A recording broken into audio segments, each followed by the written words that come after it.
I remember walking into the facility and even being strip searched in front of somebody, how violated and vulnerable I felt. Solitary confinement, you were forced to listen to these grown men screaming and begging for mercy. I felt like I was losing my mind in there. It was not a place that you would want your own children to be in. When I took over running Washington, D.C.'s juvenile justice system, kids were getting beaten up. They were getting sexually assaulted by staff. Staff were selling drugs to the kids. Rats and cockroaches were crawling up on the kids at night. Enough. We don't want to continue to send our young people 4 or 5 hours away from their home where they come back more damaged than they were when they came in. Youth Correctional Leaders for Justice is an organization that's going to bring together people who are running or who used to run youth correctional systems to advocate for fewer kids to be in locked custody, for nobody to be in something that resembles a prison, and for more kids to be home, getting the kind of supports that they need. My name is Crystal Sabria. I am a multi-system youth, and I am also an advocate for youth in the juvenile justice system.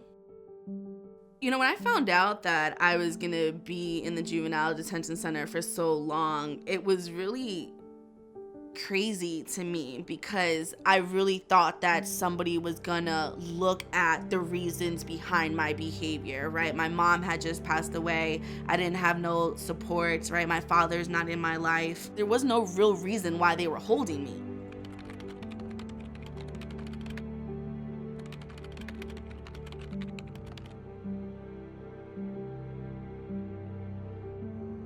In the life of a young person, 6 months, a year is an eternity. There's so much harm that we inflict on young people that it's really important to have a sense of urgency. And whatever it is that we can do, we should be doing it now. There are lots of reasons why we should close youth prisons. The racial disparities in these places is absolutely stunning. My name is Gerald Daniels. I'm 24 years old.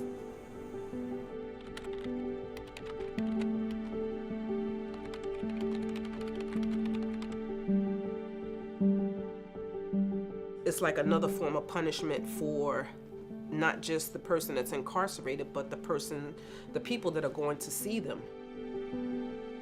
Her baby boy took a part of her. This is his first offense. He's not an adult. Things could have went differently. He had the family here. I thought that my life was meant more than me sitting in prison. I thought that the worst moment of my life shouldn't define my whole existence. There's a lot of brain science that tells us that young people have the capacity to change, that they can learn from their mistakes if we provide them with the right environment. When New York brought all these young people home through the Close to Home initiative, juvenile crime continued to plummet. And when we were closing our facility, we also captured some of the savings and gave them more opportunities, and they flourished in these opportunities.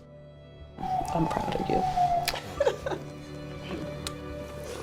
There's a moment here when the whole country has been looking at their youth correctional problems and saying the answer is not in our youth prisons, and it's working.